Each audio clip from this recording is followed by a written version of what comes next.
تیسری بات میں نے یہ بیان کی تھی کہ نسخوں کو سب مانتے ہیں. نسخ آخری حد تک گیا ہے یا بیچ تک رک گیا ہے. اس سلسلے میں ایک بات میں نے پہلے بھی کہی تھی، اسے یاد کرو. وہ بات میں نے پہلے یہ کہی تھی کہ جیسا آج کل طریقہ ہے، جب کوئی حکم ختم کر کے دوسرا حکم آئے تو فوراً اہتمام سے یا تعلیمات سے نوٹیفیکیشن پر اعلان لگا دیا جاتا ہے، اور جس دن سے اعلان لگا اس دن سے پہلا حکم ختم، دوسرا حکم شروع. حضور کے زمانے میں نسخ کی یہ صورت نہیں. اس زمانے میں جب کوئی حکم منسوخ ہوتا تھا تو اس کا کوئی باقاعدہ اعلان نہیں کیا جاتا تھا، بس عمل بدل جاتا تھا. حضور کا اور صحابہ کا عمل بدل جاتا تھا، اور آہستہ آہستہ لوگوں کو خود ہی پلتا چلتا جاتا تھا، اور پتہ چلنے کے بعد میں عمل خود ہی موقوف ہوتا چلا جاتا تھا. اس لیے جب نماز میں ہر جگہ رفع دین تھا اور وہ رفع دین ترک کیا گیا، تو جو شخص یہ بیان کرتا ہے کہ یہ نسخ اپنی آخری حدود تک چلا گیا، جیسا کہ ابن مسعود رضی اللہ تعالیٰ عنہ بیان کرتے ہیں، یہ مثبت ہے کہ نسخ یہاں تک گیا ہے. اور جو صحابہ یہ بیان کرتے ہیں کہ ان جگہوں میں رفع دین ہے، یہ نافی ہے کہ یہاں نسخ نہیں ہوا. اور مثبت اور نافی روایات میں تعارض ہوتا ہے تو مثبت کو ترجیح دی جاتی ہے، اس لیے کہ مثبت کے پاس زیادہ علم ہے، اور نافی کو تو اس نسخ کا علم نہیں، اس لیے اس نے کہہ دیا کہ اس جگہ پر رفع دین باقی. تو اس لیے جو نسخ کی صورت حال ہے، اس نسخ کی صورت حال میں مثبت اور نافی کا جو قاعدہ ہے، اس قاعدے سے بھی جو آخر تک نسخ کو لے جا رہا ہے جو صحابی، وہ مثبت ہے، نسخ کو ثابت کر رہا، سب جگہ نسخ کو ثابت کر رہا ہے. اور یہ نسخ کو ثابت کرنا یہ اس بات ہے، اور چند جگہوں سے ثابت کرنا اور آگے نسخ کو ثابت نہ کرنا یہ نفی کی روایت ہے. اور مثبت اور نافی میں تعارض ہوتا ہے، اس وقت میں بھی مثبت کو ترجیح دی جاتی ہے نافی پر. یہ صبح جو میں نے باتیں کہی تھی، ان باتوں کے سلسلے میں کچھ مزید تفصیل تھی، اس کے بعد میں کتاب پڑھو. وَبِهِ قَالَ حَدَّثَنَا قُتَيْبَةُ وَابْنُ أَبِي عُمَرَ قَالَ حَدَّثَنَا سُفْيَانُ بْنُ عُيَيْنَةَ عَنِ الزُّهْرِيِّ عَنْ سَالِمٍ عَنْ أَبِيهِ قال رأيت رسول الله صلى الله عليه وسلم إذا افتتح الصلاة يرفع يديه حتى يحاذي منكبيه. دیکھو میری طرف، منکبین یہ ہے تو ہاتھ اٹھائیں گے یوں، یہ یحاذی منکبیہ. ایک روایت تو یہ ہے، دوسری روایت ہے یحاذی شحمۃ اذنیہ ہے، کانوں کی جو دو لو ہیں، ان دو لو کے سامنے ہاتھ آ جائیں تو یہاں سے ہاتھ نیچے اٹھیں گے. اور تیسری روایت یہ ہے کہ کانوں کے جو اوپر کے کنارے ہیں، اطراف اذن، وہاں تک حضور ہاتھ اٹھاتے تھے. یہ تین روایتیں ہیں، اطراف اذن تک، کانوں کی لو کے مقابل تک، دونوں مونڈوں کے مقابل تک. حضرت امام شافعی علیہ الرحمٰن نے ان میں تطبیق دی اور بہت شاندار تطبیق دی. حضرت نے فرمایا کہ اس طریقے سے ہاتھ اٹھاؤ کہ یہ پہنچے، جو ہتھیلیوں کا قاعدہ ہے یہ شانوں کے مقابل رہے، اور انگوٹھے یہ کانوں کی لو کے مقابل رہے، اور انگلیوں کے اوپر کے کنارے یہ اطراف اذن کے مقابل ہو جائے.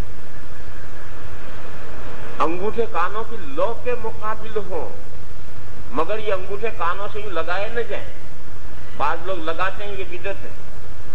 یہ کانوں سے انگوٹھوں کو لگانا یہ بدعت ہے، کانوں کی لو کے مقابل میں رہتے ہیں. ایسا ہی لوگ یہ غلطی کرتے ہیں، سجدہ دو ہاتھوں کے بیچ میں کرنا.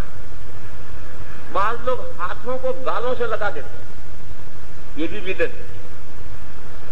ہاتھ کھلے رکھنے، دور رکھنے، اور ہاتھوں کے ہتھیلیوں کے بیچ میں سجدہ کرنا ہے، ہتھیلیاں گالوں سے لگانی نہیں.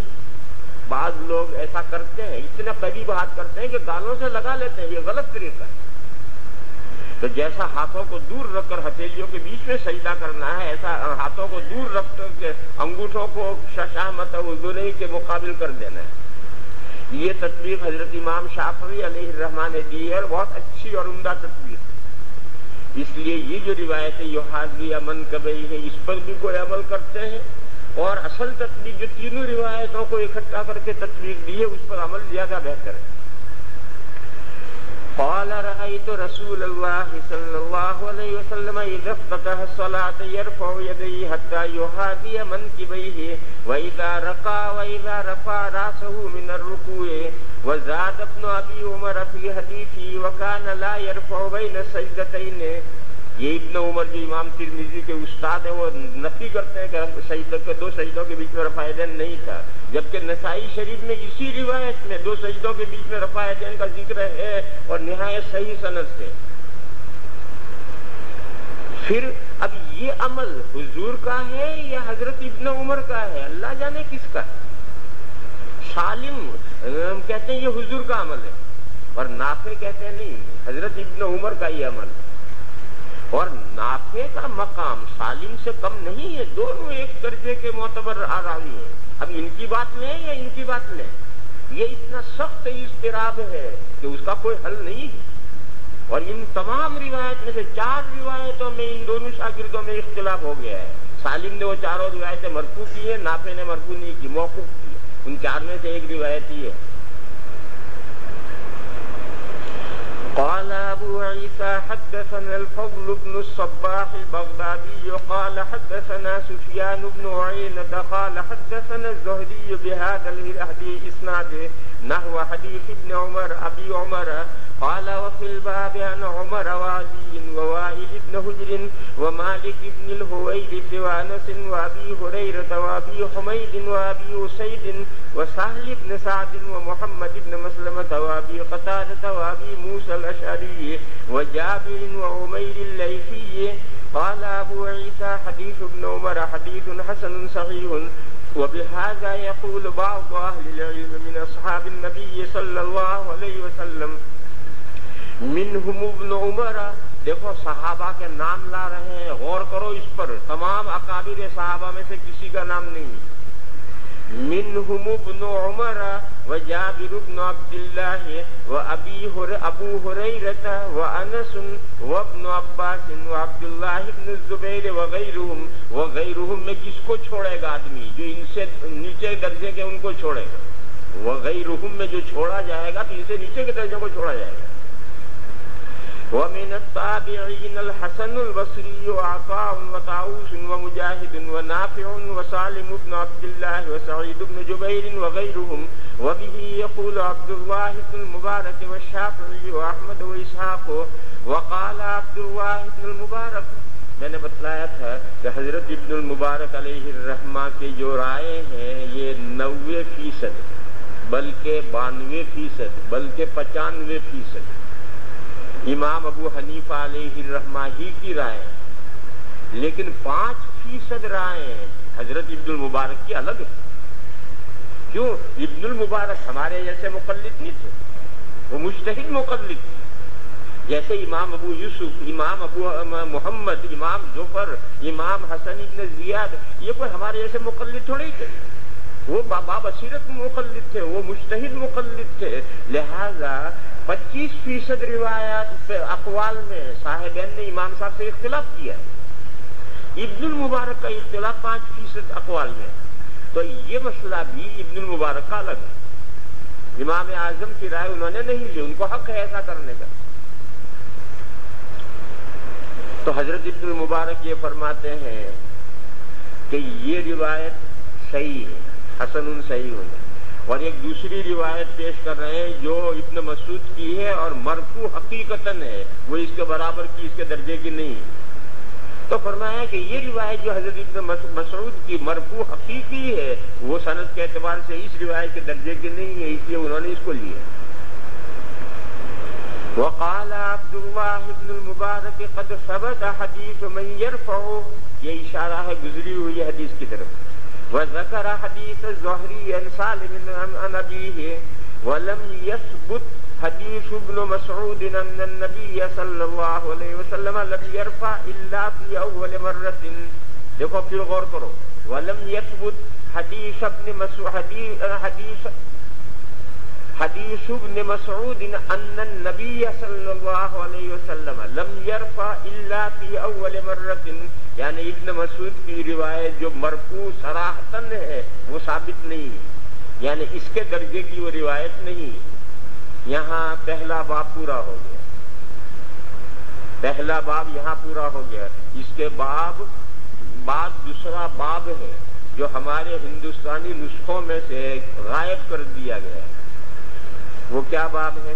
باب من لم يرفع يديه الا في اول مرة، باب من لم يرفع يديه الا في اول مرة، یہ باب ہے یہاں، باب من لم يرفع يديه الا في اول مرة، یعنی یہ روایت تو قائلین رفع کا باب ہوا۔ اب جو قائلین ترک رفع ہیں ان کے لیے باب شروع ہو رہا ہے۔ یہاں باب ہے، اس کی کیا دلیل؟ اس کی کئی دلیلیں ہیں۔ سب سے پہلی دلیل تو یہ ہے کہ شیخ عبدالحق محدث دہلوی رحمت اللہ علیہ کی ایک کتاب ہے شرح صفر سعادہ، فارسی میں ہے، اردو ترجمہ بھی ہوا ہے، شرح صفر سعادہ۔ شرح کے معنی تو آپ جانتے ہیں، صفر کے معنی الکتاب، کتاب السعادہ، اس مضمون میں ہے صفر السعادہ۔ یہ شرح صفر سعادہ یہ شیخ عبدالحق محدث دہلوی رحمت اللہ علیہ کی کتاب ہے، اور اس میں شرح ہے صفر السعادہ کی۔ صفر السعادہ کس کی ہے؟ وہ ہے قاموس کے جو مصنف ہیں علامہ یعقوب فیروز آبادی، یہ شافعی ہے، علامہ یعقوب فیروز آبادی شافعی ہیں، ان کی یہ کتاب ہے صفر السعادہ۔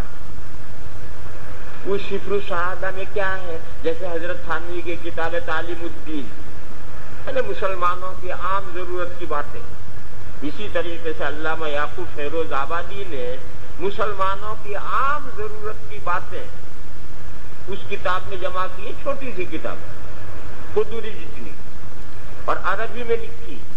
علامہ یعقوب فیروز آبادی، ان کی اصل مادری زبان فارسی تھی، علامہ یعقوب فیروز آبادی کی اصل مادری زبان فارسی تھی، مگر انہوں نے یہ کتاب عربی میں لکھی، اور عربی کا نسخہ کتب خانے میں ہے۔ شیخ عبدالحق محدث دہلوی رحمت اللہ علیہ نے اس کا فارسی میں ترجمہ کیا تاکہ ہندوستان کے مسلمان بھی اسے پڑھیں، اور وہ بہت کام کی کتاب ہے، مسلمانوں کے عام ضروریات، جیسے تعلیم الدین میں عام ضروریات ہیں، اس میں بھی عام ضروریات کی باتیں ہیں۔ شیخ نے اس کتاب کا ترجمہ فارسی میں کیا۔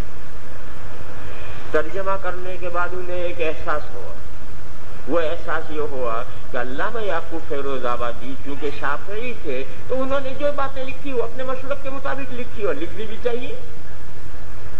مثلا نماز کا بیان لکھا تو انہوں نے یہ سب نماز کا طریقہ لکھا، یہی لکھا کہ مقتدی فاتحہ پڑھے، آمین جہرن کہی جائے، رفع دین کیا کہا جائے۔ جب وہ مصنف شافعی ہے تو اپنی کتاب اپنے مذہب کے مطابق لکھے گئے، لیکن جب اس کا شیخ نے فارسی میں ترجمہ کیا، اب یہ ترجمہ تو ہندوستان میں پھیلنا ہے، ہندوستان میں تو حنفی ہے، تو اب کنفیوژن ہوگا، اب یہ کتاب لوگوں میں پھیلے گی تو لوگوں کو الجھن ہوگی۔ تو اب پھر شیخ نے اس فارسی ترجمہ کرنے کے بعد فارسی ہی میں اس کی شرح لکھی۔ اب جب ایسے مسائل آئیں گے زیر بحث تو شرح کو بڑا ہو جانا ہے، چنانچہ وہ شرح ہو گئی مشکات جتنی بڑی، قدوری جتنی کتاب تھی جس کا ترجمہ ہو کر شرح لکھی تو وہ مشکات جتنی بڑی ہوگی، اور وہ فارسی بھی چھپی ہوئی ہے، اس کا اردو بھی چھپا ہوا ہے۔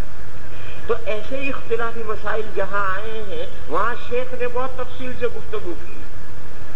تو جب رفع دین کا مسئلہ انہوں نے لکھا وہاں، تو شیخ نے اس شرح صفر السعادہ میں امام ترمذی علیہ الرحمہ کے یہ دونوں پورے باب مکمل عبارت نقل کی۔ ان کی کتاب میں جہاں انہوں نے عبارت نقل کی وہاں اس جگہ باب ہے۔ اس کا صاف مطلب یہ ہوا کہ شیخ کے سامنے جو ترمذی شریف ہے، شیخ کون سے زمانے کے؟ شیخ ہیں 10ویں صدی کے اور 11ویں صدی کے شروع کے، 10ویں صدی کا آخر اور 11ویں صدی کا شروع اکبر بادشاہ کا جو زمانہ ہے اس زمانے کے شیخ ہیں. تو گویا آج سے 400 سال پہلے کے آدمی ہیں. آج سے 400 سال پہلے جو ترمذی شریف ہندوستان میں تھی اور جو شیخ کے سامنے ہے اور جس میں سے شیخ اپنی کتاب میں دونوں باب مکمل نقل کی ہے، اس میں باب ہے. اس کا مطلب یہ ہے کہ یہاں ہندوستانی ترمذیوں میں سے یہ باب اڑایا گیا، بعد میں اڑایا گیا، پہلے تھا یہاں باب. دوسرا، پاکستان میں ایک شہر ہے، قصبہ ہے پیر جنڈا، کراچی کے قریب میں. وہاں ایک کتب خانہ تھا، اللہ جانے اب ہے یا نہیں ہے، کہیں دوسری جگہ منتقل کر دیا گیا یا وہی ہے. بہرحال پیر جھنڈے میں ایک کتب خانہ تھا جس میں عبداللہ ابن سالم بصری کا ترمذی کا نسخہ تھا. یہ بڑے محدث گزرے ہیں عبداللہ ابن سالم بصری، اور یہ تقریباً شاہ ولی اللہ صاحب علیہ الرحمہ کے معاصر گزرے ہیں. ان کا ترمذی کا نسخہ پاکستان میں پیر جھنڈا میں کتب خانے میں محفوظ تھا. اس نسخے میں بھی اس جگہ باب ہے.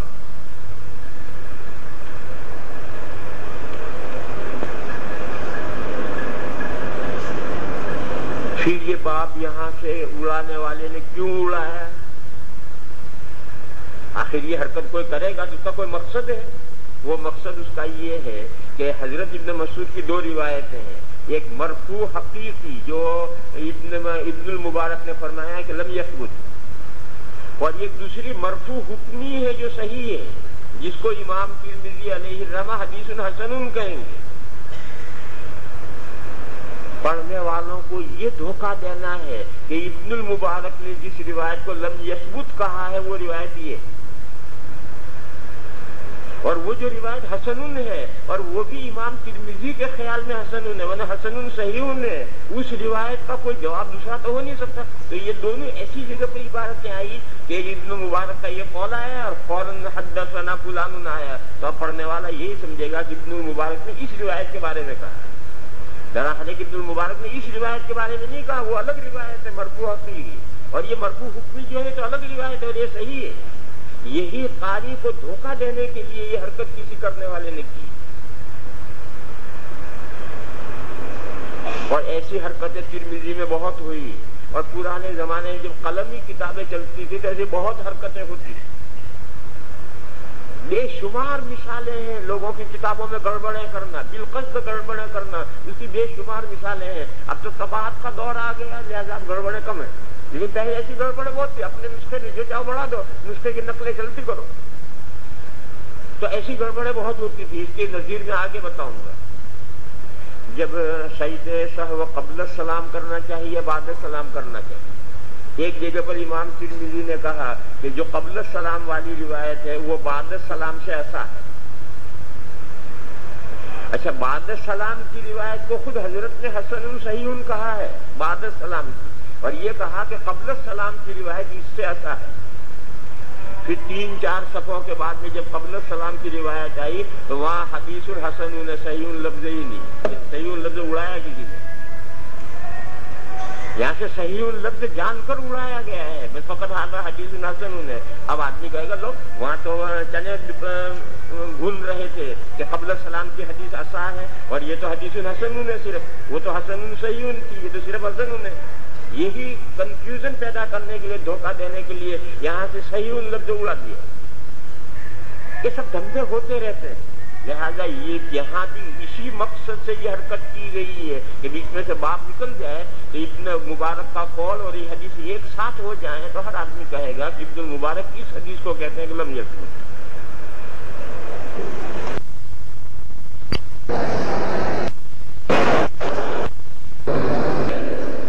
اس حدیث شریف کا حاصل یہ ہے کہ آپ کسی سے کوئی چیز مانگیں، اللہ کا واسطہ بیچ میں نہ لائیں.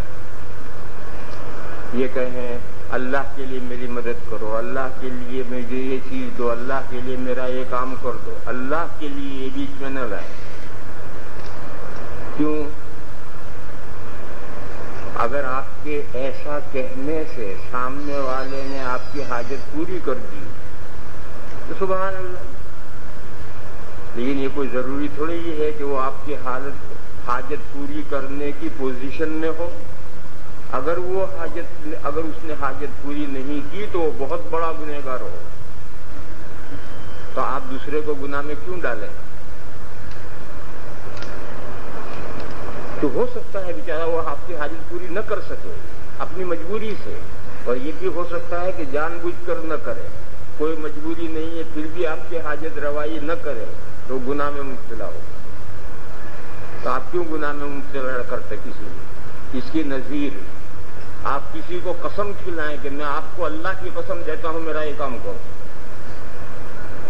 تو آپ کے قسم دینے سے قسم ہو نہیں گئی، مگر ایسی قسم دینی نہیں چاہیے، کیونکہ آپ کے قسم دینے پر وہ کام اس نے کر دیا تو ٹھیک ہے، اللہ کے نام کا احترام باقی رکھا. اور اگر وہ آپ کا کام کرنے کی پوزیشن میں نہیں ہے یا بالقصد اس نے وہ کام نہیں کیا تو اللہ کے نام کی تو توہین ہوئی.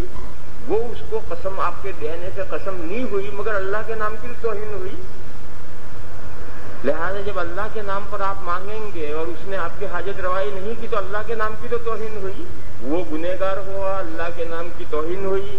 لہذا یہ دو کام نہیں کرنے چاہیے. کسی کو قسم دے کر کوئی کام کرنے کے لیے کہنا نہیں، کسی سے اللہ کے واسطے کوئی چیز مانگنا نہیں.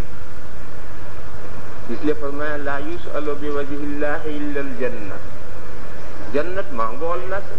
اللہم انا نسألک بوجہک الکریم ان تدخلنا الجنہ. کرو دعا، یہ دعا ہے حدیثوں میں آئی کہ اللہم انا نسألک بوجہک الکریم ان تدخلنا الجنہ. لیکن لوگ آپس میں اللہ کے واسطے سے یا اللہ کی قسم دے کر کوئی کام کرنے کے لیے کہیں یہ ٹھیک نہیں، اس سے سامنے والا گنہگار بھی ہو سکتا ہے اور اللہ کے نام کی توہین بھی ہو سکتی ہے. لا يدخل الجنة خب ولا بخیل ولا منان. لا يدخل الجنة خب، خا اور با کے معنی ہے مکار، ولا بخیل ولا منان. منان کے معنی ہے کسی پر احسان کر کے اس کے منہ پر احسان مارنے والا کہ ہم نے فلاں وقت میں تمہارے ساتھ یہ کیا، احسان جتلانے والا. یہ تین آدمی جنت میں نہیں جائیں گے. لا يدخل الجنة خب ولا بخیل ولا منان. یہ بری صفات ہیں، ان سے بچنے کا اہتمام کرنا چاہیے. اللہ تعالی ہم سب کو، ہماری سب کی حفاظت فرمائے. تو مضمون یہ چل رہا تھا کہ دو باب ہیں، ایک باب ادھر گیا، ایک باب ادھر آیا. پیچھے جو باب گیا اس میں جو حدیث شریف تھی جس کو حضرت نے حسن صحیح کہا تھا، اس پر جو اعتراضات کیے گئے تھے متن کے اضطراب سے یا سند کے اضطراب سے، اس سے مسئلے پر کوئی اثر نہیں پڑتا. یہ بات میں نے پہلے کہہ دی تھی کہ یہ دونوں عمل تواتر سے نقل ہوتے ہوئے آ رہے ہیں. تواتر پر کیا اعتراض ہوگا؟ رفع دین بھی تواتر سے ہوتا، صحابہ کے زمانے سے تواتر کے ساتھ رفع دین بھی امت میں ہوتا ہوا آ رہا ہے اور ترک رفع بھی امت میں ہوتا ہوا آ رہا ہے. اس لیے روایات پر کتنی ہی بحثیں کر لو، ادھر کر لو ادھر کر لو، حاصل ان بحثوں کا کوئی خاص نتیجہ نہیں ہے، کیونکہ یہ دونوں عمل تواتر سے ثابت ہے. اور جب تواتر سے دونوں عمل ثابت ہو گئے تو اب تو سرے سے کسی روایت کی ضرورت ہی باقی نہیں رہتی. لیکن پھر بھی یہ حضرات بحثیں محدثین کرتے رہتے ہیں، اس لیے ہم بھی بحثیں کرتے ہیں. میں نے دو قرینے بتائے تھے کہ یہاں باب ہے، اس کے دو قرینے، دوسرے دو قرینے داخلی ہیں. یہ دو قرینے تو خارجی تھے، دوسرے دو قرینے داخلی ہیں. وہ داخلی قرینے یہ ہیں کہ آگے وفی الباب پھر آ رہا ہے. امام ترمذی علیہ الرحمہ ایک باب میں دو مرتبہ وفی الباب نہیں لاتے. تو اگر یہ وہاں سے لے کر یہ سارا ایک باب ہے تو دوبارہ وفی الباب کہاں سے آ رہا ہے؟ پوری کتاب کا آپ جائزہ لیں گے تو کہیں کہیں ایسا ہوا ہے، بہت کم کہیں کہیں ایسا ہوا ہے کہ کسی باب میں تکرار ہو گئی ہے اور وفی الباب 2 مرتبہ آیا ہے، لیکن وہاں جو 1 مرتبہ وفی الباب میں نام ہوں گے انہی میں سے دوسرے وفی الباب میں بعض نام آئیں گے، لیکن یہ کہ اس وفی الباب کی روایتیں الگ ہوں اور اس وفی الباب کی روایتیں الگ ہوں، ایسا پوری کتاب میں نہیں ہوا۔ اور یہاں آگے جو وفی الباب آ رہا ہے اس میں جن صحابہ کے نام آ رہے ہیں ان کی روایت ترک رفع میں، اور ادھر جو وفی الباب گزرا اس میں جو جن صحابہ کے نام ہیں ان کی روایت رفع میں، تو یہ 2 مختلف روایتوں کے وفی الباب ایک باب میں نہیں آ سکتے، عقلاً بھی نہیں آ سکتے اور امام ترمذی کی کتاب میں بھی نہیں، کہیں نہیں آیا۔ دوسرا قرینہ امام ترمذی علیہ الرحمہ کا یہ، اور سنن والوں کا، امام ترمذی ہی کا نہیں، سنن کے تمام مصنفین کا طریقہ یہ ہے کہ حجازی اور عراقی مکاتب فکر میں جو مسائل مختلف ہوئی ہیں ان کے لیے 2 الگ الگ باب لاتے ہیں۔ یہ مسئلہ بھی انہی مسائل میں سے ہے، حجازی رفع یدین کے قائل ہے، عراقی ترک رفع کے قائل ہے، لہذا امام ترمذی علیہ الرحمہ کو دیگر سنن والوں کی طرح سے 2 باب لانے چاہیے۔ دیگر سنن میں 2 باب ہیں، پھر ترمذی میں 2 باب کیوں نہیں؟ ان کو 2 باب لانے چاہیے، اور وہ دونوں بابوں میں وَبِهِ يَقُولُ، ادھر والے باب میں اس باب کے قائلین کے نام لیں گے اور ادھر والے باب میں اس باب کے قائلین کے نام لیں گے، چنانچہ پھر آگے وَبِهِ يَقُولُ آ رہا ہے، تو ایک باب میں 2 مرتبہ وَبِهِ يَقُولُ کیسے آئے گا؟ یہ سب داخلی قرائن ہے اس بات کے کہ قطعی طور پر یہاں باب ہے، جو باب کسی نے اڑایا ہے اور نیک نیتی سے نہیں اڑایا، بدخواہی سے اڑایا ہے، جس نے بھی اڑایا ہے بدخواہی سے اڑایا ہے، اور اس کا منشا صرف یہ ہے کہ آگے جو ابن مسعود رضی اللہ تعالیٰ عنہ کی روایت آ رہی ہے اس کے بارے میں قاری کو دھوکہ دیا جائے۔